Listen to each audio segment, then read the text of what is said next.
حضرت مالک بن دینار 400 سال پہلے لکھتے، کہتے میں طواف کعبہ کر رہا تھا، کوئی وظیفہ پڑھتا، کوئی وظیفہ پڑھتا، ایک نوجوان دیکھا ہر چکر پہ درود شریف ہی پڑھ رہا، ہر چکر پہ درود و سلام، ہر چکر پہ درود و سلام۔ فرماتے میں نے بازو تھاما، اس کے 7 چکر پورے ہوئے تو میں نے نکال لیا، میں نے کہا تجھے اور کچھ نہیں آتا؟ کہنے لگا الحمدللہ، الحمد سے لے کر بناس تک سارا قرآن یاد ہے، تو پوچھ کیا پوچھنا چاہتا ہے؟ تو میں نے کہا تو ہر چکر پہ درود کیوں پڑھتا ہے؟ تو کہنے لگا جس سے کچھ ملے وہی کام کرنا ہے نا، اپنا نفع دیکھ کے چلنا ہے نا۔ تو میں نے کہا نفع کیا ہے؟ کہنے لگا آپ کو کیوں بتاؤں؟ تو میں نے کہا مجھے جانتے ہو، میں مالک بن دینار ہوں۔ کہنے لگا حضور آپ نہ پوچھتے تو بتاتا نا، میں اپنے والد کے ساتھ حج کرنے آ رہا تھا، رستے میں پردیس میں پوزیشن خراب ہو گئی، ابا جی بیمار ہو گئے، مغرب کی نماز کے بعد اچانک ان کی طبیعت بگڑی اور وہ انتقال کر گئے، ایک میں ایک میرے والد، تیسرا شخص کوئی نہیں۔ کہتے ہیں بڑا پریشان، ایک میرے پاس لالٹین، ایک دیا، ایک روشنی کا بندوبست ابا جی کے چہرے کے قریب کیا تو چہرہ کالا سیاہ ہو گیا، رات بھی اندھیری، جنگل کا زمانہ، شالا پردیسی کوئی نہ تیوے، کخ جنا تو پارے۔ کہتے ہیں رستہ بڑی پریشانی، جب میرا کوئی بس نہ چلا تو ایک درخت کے ساتھ ٹیک لگا کے بیٹھ گیا، رونے لگا یا اللہ کو مہربانی کر۔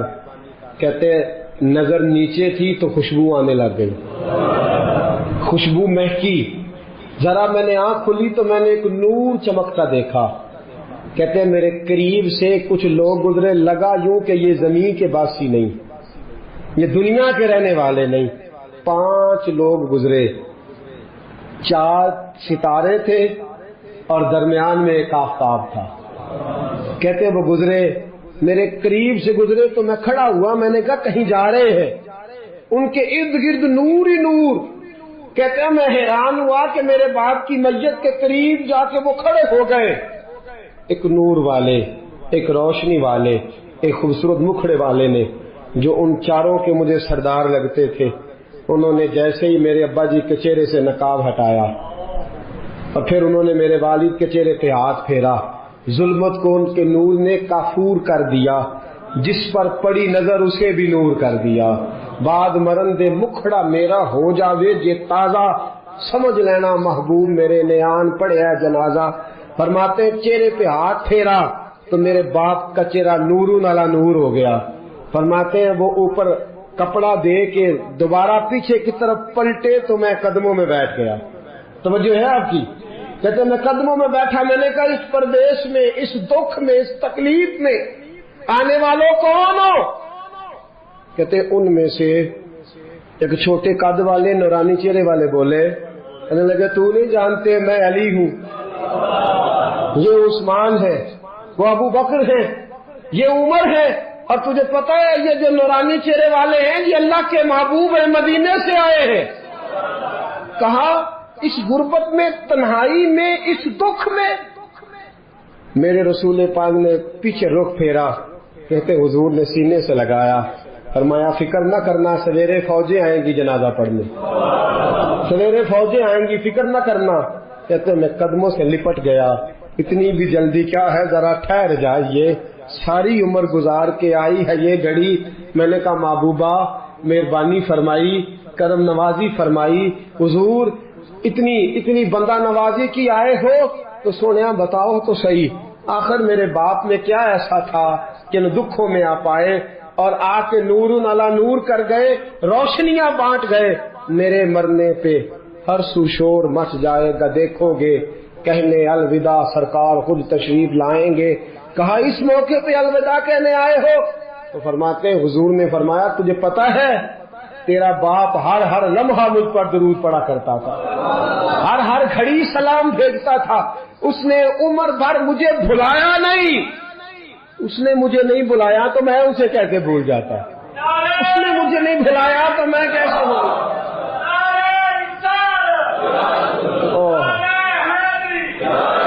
وہ شخص کہنے لگا بس صبح میں نے دیکھا کہ فوجوں کی فوجیں آئیں، فوجوں کی فوجیں آئیں، میرے والد کا جنازہ اٹھا تو خوشبوئیں پھیل گئیں، حضرت مالک بن دینار سے کہنے لگا کچھ تو سن سن کے پڑھتے ہیں، میں تجربہ کر کے درود پڑھ رہا ہوں، میں تجربے کے ساتھ پڑھ رہا ہوں اور میری نفس نفس درود پڑھتی ہے، میرا ایک ایک سانس درود پڑھتا ہے، میری زندگی درود پڑھتی ہے۔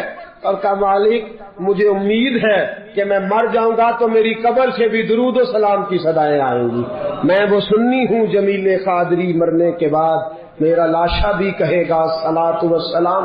نبی کریم پر درود پڑھنا، یہ جو ہماری محفل ہوتی ہیں، مجالس ہوتی ہیں، یہ ساری محبت کو عروج دینے کے لیے ہوتی ہیں، یہ ساری چیزیں توانائی پیدا کرنے کے لیے ہوتی ہیں، روحانی قوت پیدا ہوتی ہے۔ محبت جو ہوتی ہے نا، محبت، میرے نبی پاک علیہ السلام نے فرمایا جو مجھ پر ایک بار درود پڑے گا اللہ 10 رحمتیں نازل فرمائے گا۔ خوشی ہوئی ہے نا آپ کو؟ اللہ تعالیٰ آپ کو خوش رکھے، آمین کہنا۔ اللہ کرے آپ چمک جایا کریں ایسی باتوں سے۔ جو موضوع میں نے چھیڑا ہے نا، اس موضوع میں تو کھل جاتا ہے بندہ۔ کہا نبی پاک علیہ السلام نے فرمایا جو ایک بار درود پڑے اللہ 10 رحمتوں کا نزول فرماتا ہے، 10 گناہ معاف فرماتا ہے، 10 درجے بلند کرتا ہے۔ ایک حدیث میں فرمایا جو 10 بار پڑھے گا اللہ 100 رحمت نازل کرے گا، جو 100 بار پڑھے گا اللہ 1000 رحمت نازل فرمائے گا، اور ایک جگہ فرمایا جو 1000 بار پڑھے گا نا اللہ اس کی پیشانی پہ لکھ دے گا کہ یہ بندہ نفاق سے بھی بری ہے اور دوزخ کی آگ سے بھی بری ہے۔ یہ سارا ثواب گنوایا، یہ سارا درود پاک کا یہ ثواب گنوایا حضور نے۔ فرمایا درود پڑھو گے قیامت میں روشنی ملے گی، درود پڑھو گے قیامت کے اندھیروں میں تمہیں نور ملے گا، ثواب گنوائے۔ ایک حدیث میں کیا لفظ ہیں؟ ایک بار پڑھو 10 بار پڑھو 100، یہ ثواب ہے۔ اور ایک حدیث میں کیا فرمایا؟ فرمایا اسمع صلاۃ اہل محبتی، ہاں اگر تو محبت سے پڑھے گا تو حضور اس کا کیا ثواب ہے؟ فرمایا اس کا ثواب یہ ہے کہ تو پڑھے گا اور تیرا رسول اپنے کانوں سے تیرا درود سنے گا۔ آج بڑے وظیفے درود و سلام کا بڑا ذکر ہوتا ہے، لیکن میں دیکھتا ہوں اس کے خلوص سے ہمارا مزاج خالی ہوتا جا رہا ہے، خالی ہوتا جا رہا ہے ہماری طبیعت۔ بہت کم لوگ ہیں جو کہتے ہو میں 1,00,000 روز پڑھتا ہوں، 2,000 50,000 20,000، یہ مزاج ہی ہم نے چھوڑ دیا۔ نبی کریم سے محبت کا پہلا درجہ درود و سلام ہے۔ اگر آپ درود و سلام نہیں پڑھتے تو ناقص ہے محبت۔ بھائی کیسا تجھے پیار ہے کہ تو محبت کے ساتھ درود و سلام بھی نہیں پڑھتا؟ تو کم از کم ایک دن میں 500 بار ضرور پڑھا کریں۔ پڑھیں گے انشاءاللہ؟ فجر کے بعد کتنا پڑھنا ہے؟ 100، زور کے بعد، عصر کے بعد، ٹائم کتنا لگتا ہے جی؟ 10 منٹ، کل کتنے ہو گئے؟ 50 منٹ بس۔ اگر تو پیچھے پلٹ کے میرے دوست کا بھی دیکھے نا تو تیرے نبی ساری رات ہی تیرا ذکر کرتے رہتے ہیں، یا اللہ اسے بخش دے، یا اللہ اسے معاف کر دے۔ تو 50 منٹ نہیں لے سکتا درود و سلام کو۔ اور میں کہا کرتا ہوں، امام سخاوی سے کسی نے کہا تھا حضور کی زیارت کرنے کو دل کرتا ہے، تو آپ نے فرمایا رات بستر پہ خوشبو لگا لے، وضو کر لے، کعبے کی طرف چہرہ کر لے، درود پڑھتے پڑھتے سو جا۔ جس مصطفیٰ پہ تو درود پڑے گا وہ خواب میں آ کے تجھے جلوہ بھی دکھا جائیں گے، وہ خواب میں آ کے تجھے دکھائیں گے۔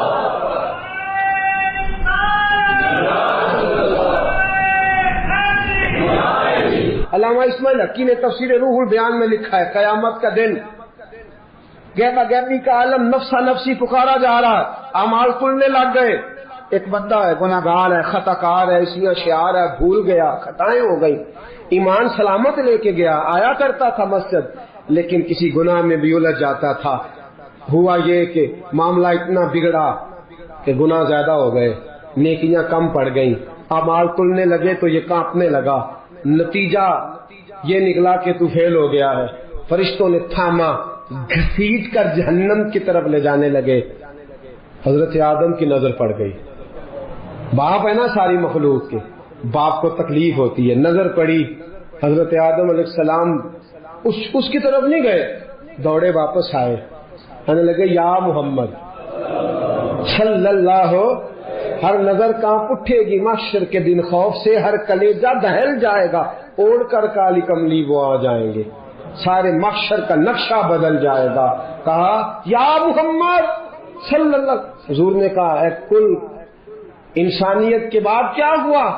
اب وہ دیکھتے ہو آپ کے غلام کو فرشتے گھسیٹ کے لے جا رہے ہیں.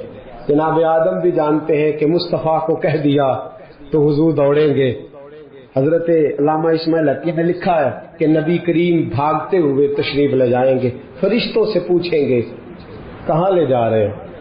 دوستو توجہ کرنا ذرا میری بات پہ.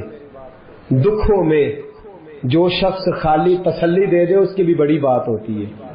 اور اس عالم میں جو بھاگ کے جا کے بچا لے دوزخ کے دروازے، کہاں لے جا رہے ہو؟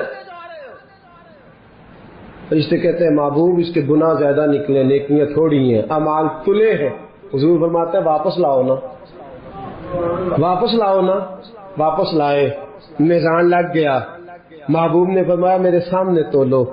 جب تلنے لگے باقی ساری نیکیاں کرامن کاتبین نے لکھی ہیں. درود والی پرچیاں حضور نے سنبھال کے رکھی ہوئی ہیں. باقی نیکیاں کرامن کاتبین کے دفتروں میں ہیں. درود و سلام کی پرچیاں رکے میرے مصطفیٰ نے سنبھال کے رکھے ہیں. جب اعمال تلنے لگے گناہ زیادہ نیکیاں تھوڑی، حضور نے فرمایا ٹھہرو. میرے نبی نے جیب میں ہاتھ ڈالا. تو کتنا نصیبوں والا ہے، تیرے رکے مصطفیٰ کی جیب سے نکلے. غور تو کرنا بھائی، میرا کارڈ کسی کی جیب سے، کسی کا کارڈ میری جیب سے نکلے تو کیا بات ہے. تیرے اور میرے نام کے رکے مصطفیٰ کی جیب سے جیب میں ہاتھ ڈالا. فرمایا یہ رکھو نا نیکی، نیکیوں والے پلڑے میں رکھی کہ مصطفیٰ نے رکا دیا ہے یا عطا کر دیا ہے، بے حساب نواز دیا ہے. فرشتے کہنے لگے سونے ہم تو مجبور ہو گئے، یہ تو نیکیاں بڑھ گئی ہیں. حضور یہ تو پلڑا وزنی ہو گیا. چلو دوڑ جاؤ، بلاؤ جنت والوں کو، جنت والوں کو بلاؤ. پتا سارا ہے سردار نو کیتیاں دا، پتا یہ پردہ چپایا یہ پلا ہو سی. پتا سارا ہے سردار نو کیتیاں دا. قدموں میں بیٹھ گیا، پیر پکڑ لی، کہا سونے میرے تو عمل ہی نہیں. پتا سارا جو حضور میرے تو عمل ہی نہیں، تو یہ رکا کدھر سے آیا؟ حضور نے فرمایا فلاں مجلس میں تو بیٹھا تھا، فلاں محفل میں تو بیٹھا تھا، تو نے میرا نام سنا، تو نے میرا ذکر سنا، تو نے میرا تذکرہ سنا، تو تو نے پیار سے درود پڑھا. اسمعوا صلاۃ لاہل المحبہ، جو محبت سے پڑھے میں سن لیتا ہوں. میں نے تیرا سنبھال کے رکھا تھا، تیرے کام آ گیا. دوستو دنیا کی مہمات میں تو بندہ باقی جاتا ہے، پھنسے گا قیامت کے دن اور بچے گا درود پڑھنے والا، حضور پر سلام پڑھنے والا، جس کی عادی ہوگی زبان درود و سلام کی. امام شافعی انتقال کر گئے. شاگرد نے خواب دیکھی، کہا حضرت جی کیا بنا؟ کہنے لگے خدا نے مجھے سجا سوار کے جنت میں بھیجا. کس طرح سجا؟ کہا حضور بھیجنا تو تھا، آپ محدث سے بہت بڑے فقہ کے امام سے، کیا بات تھی؟ کہنے لگے اس لیے نہیں، بات کوئی اور ہے. کہا حضور کیا؟ فرمانے لگے ایک دن میں کوئی کام کر رہا تھا، کوئی حدیث لکھ رہا تھا، باقی تو میں نے جلدی جلدی لکھ لیا، اور جب آیا نا نبی پاک کا نام مبارک، تو امام شافعی کہتے ہیں میں نے جتنی میری صلاحیت تھی میں نے پیار سے لکھا، پھر آگے میں نے پیار سے درود لکھا. میں نے قلم کو روکا، اتنا وقت پورے صفحے پہ نہیں لگا جتنا وہ حضور کے نام اور درود پہ لکھا. کہتے ہیں بس میں نے پیار سے لکھا تھا، پیارے رب کو پیارا لگ گیا. میں مرا، آنکھ کھلی، رب کریم نے فرمایا اس کو سجاؤ، جنت کا لباس پہلے پہناؤ، اس کے سر پہ امامہ رکھو، خوشبو لگاؤ، جنت میں لے جاؤ. یا اللہ یہ ساری نعمتیں. فرمایا دنیا میں تو مصطفیٰ کا درود سجاتا رہا ہے، تو حضور کا درود سجاتا رہا ہے، میں نے آج تجھے سجانے کا فیصلہ کر لیا ہے. مناظرے سب سے زیادہ درود و سلام پہ ہوتے اور ہم کرتے ہیں، لیکن میں اکثر ساتھیوں سے کہتا ہوں اسی ان سے مناظرے ہی کرنے ہیں، عمل. اگر میں کبھی اپنے اجتماع سے پوچھ لوں نا اہل سنت والوں سے کہ تسی آندے ہو جی اسی تے درود والے ہیں تے پڑھ دے کنا ہو، کوئی نہیں. یاد رکھو بحثوں سے انقلاب نہیں آتا، عمل سے آتا ہے. آپ کا کوئی درود پڑھنا دیکھے گا تو مجھے آپ لڑائی کر کے درود پڑھوانا چاہتے ہیں، کوئی نہیں پڑھتا. اگر آپ کا درود پڑھنا کوئی پیار سے، خلوص سے، محبت سے، ناراض تو نہیں ہو جائیں گے؟ ایک بات کر دوں جی، اپنے خلاف کر لگا، کر دوں؟ ایک شخص میرے پاس آ گئے، کہنے لگے جی ہماری گلی میں نا سویرے اٹھ کے ایک بندہ ہے، وہ کہتا ہے 111 بار سپیکر میں درود پڑھنا ہے تہجد کے وقت، پڑھنا چاہیے اسے؟ میں نے کہا نہیں پڑھنا چاہیے، اس لیے کہ اللہ کے نبی کریم صلی اللہ علیہ وسلم نے منع فرمایا ہے کسی کو تکلیف دینے سے۔ قرآن بلند آواز سے پڑھنا منع ہے جب کسی کو تکلیف ہوتی ہو۔ تو لوگ سوئے ہوئے ہیں، 1 آدھ 2 4 بار تو ٹھیک ہے، اب 111 بار ہی شروع کر دیا ہے۔ وہ شخص میرے پاس آ گیا، کہنے لگا کہ واقعی سننی ہوں؟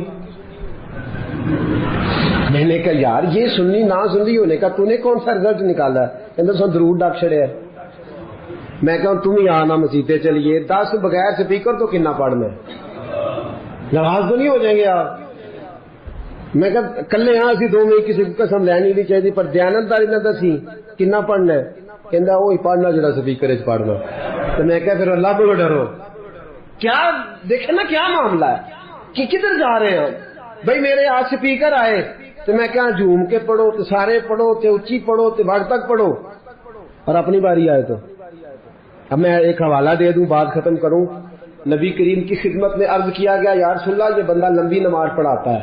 حضور نے بلایا، فرمایا کیوں لمبی پڑھاتا ہے؟ کہا حضور مجھے مزہ آتا ہے۔ فرمایا لمبی پڑھنی ہو تو اکیلے پڑھنا، لوگوں کو پڑھا تو مختصر پڑھا، بچے بھی ہوتے ہیں، بوڑھے بھی ہوتے ہیں، بیمار بھی ہوتے ہیں۔ ہم لوگوں نے جو طریقہ درود و سلام السلام علیک ایھا النبی والصلاۃ والسلام علیک یا رسول صلی اللہ علیہ، جو آپ کا دل کرتا پڑھے، لیکن کو دکھا کے پڑھنا، بتلا کے پڑھنا، کسی شخص کو چڑھا کے پڑھنا ضروری ہے؟ درود تو ہم جب پڑھتے ہیں تو پتہ کسے دکھا کے پڑھتے؟ مدینے والے محبوب کو، رسول پاک کو دکھا کے پڑھو، حضور کو سنا کے پڑھو، نبی پاک کی طرف توجہ کر کے پڑھو۔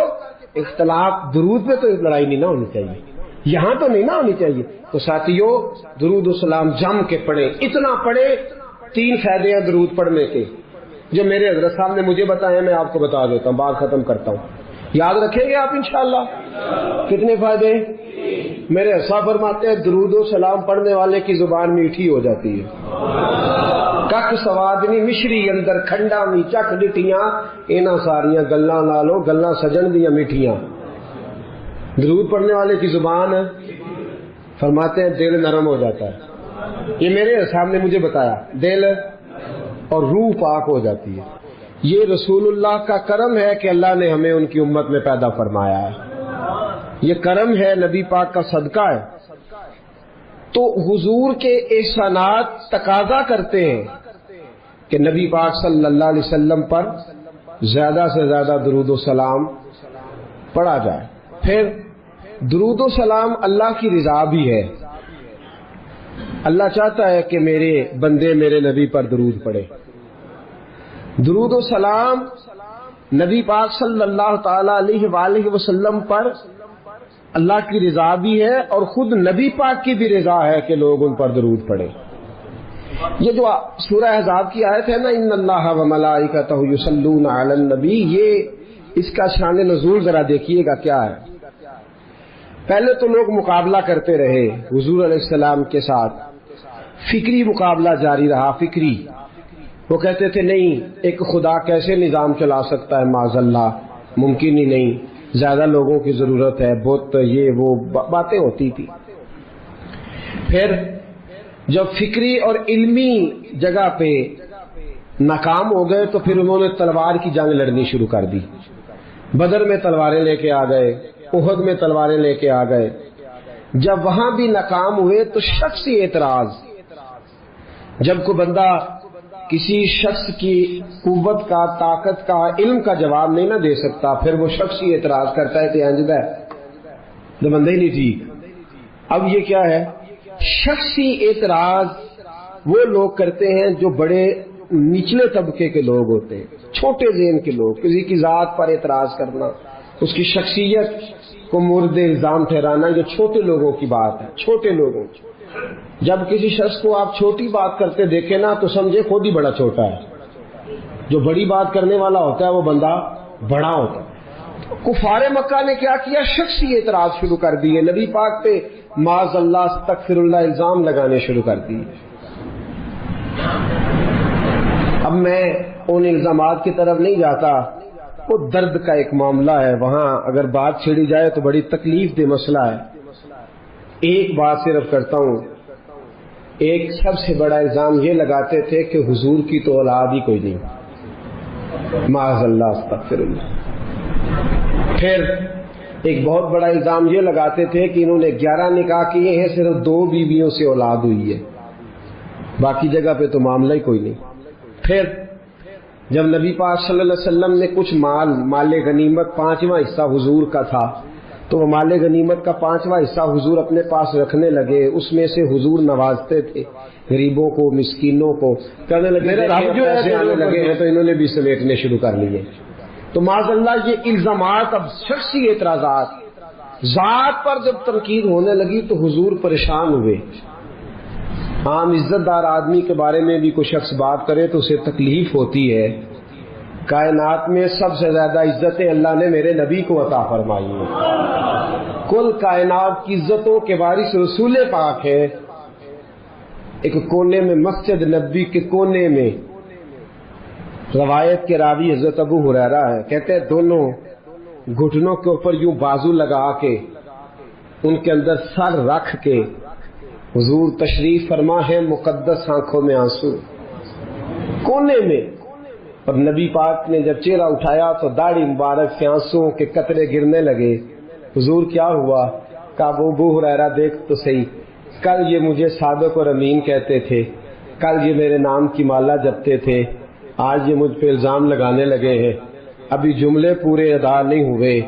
حضرت جبریل آئے، کہنے لگے سونیا رب فرماتا ہے یہ بکواس کرتے انہیں کرنے دے، ان اللہ وملائکتہ یصلون علی النبی، ان کو کرنے دے جو کرتے ہیں، تیرا رب بھی تیرے اوپر درود بھیجتا ہے، اور اس نے سب فرشتوں کی ڈیوٹی لگائی ہے کہ میرے نبی پہ درود ہی بھیجتے رہو۔